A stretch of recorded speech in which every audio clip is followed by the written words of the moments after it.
ආයිබෝවන් අද ඉතින් නිවාඩුනේ. අද නිවාඩු දවසේ. එහෙනම් අපි ලස්සන වැඩක් කරන්න තමයි හදන්නේ.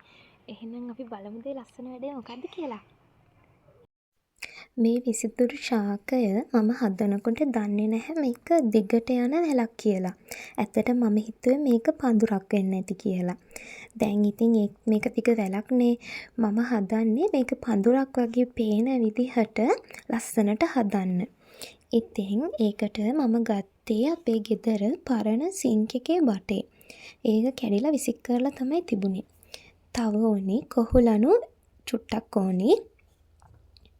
දැන් මේ කොහුලනු අරගෙන මේ සින්ක් එක බටේ ඔතා ගන්න ඕනි. ළඟ තියෙන විදිහට ඔතා ගන්න ඕනි.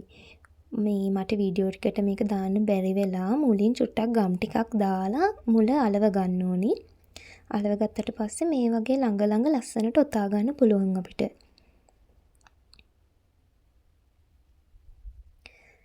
මම ඒක ඔතනකොට වැස්සක් ආවා. ඒක නිසා මට ගේ ඇතුළට එන්න වුණා. ගේ ඇතුළට ඇවිල්ලා මම මේ සින්ක් එක බටේ ඔක්කොගෙම අර කොහුලනු වලින් ඔතා ගත්තා. ළඟ තියලා ඔතා ගත්තට පස්සේ ඒක හොඳ හයියට තියෙනවා.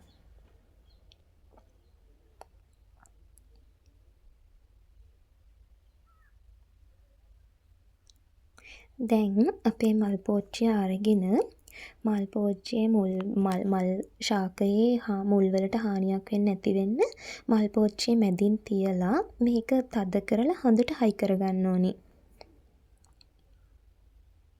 මල් පැලේ කොළ වලට හානි කරගන්නේ නැතුව. ඊට පස්සේ මේ මල් වැල අරගෙන ඒ කොහු බටේ හිමීට ළඟ තියලා ඔතා ගන්න ඕනි. ඉතින් මෙහෙම ඔතා ගන්නකොට කාටවත් මේ දැන් පේන්නේ නැහැ ලොකුවට මේක දිගට යන මල් වැලක් කියලා. ලස්සන පඳුරක් විදිහට තමයි පේන්නේ. මේ වගේ වියදම් නැතුව අපිට ගෙදර ඉඳන්ම අපේ මල් පැල ලස්සනට හදලා අපේ ගේ ලස්සන කරගන්න පුළුවන්.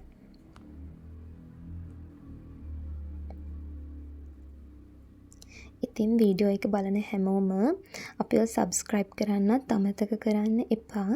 එහෙනම් තවත් මේ වගේ ලස්සන වීඩියෝ එකකින් හමු වෙමු. ස්තුතියි.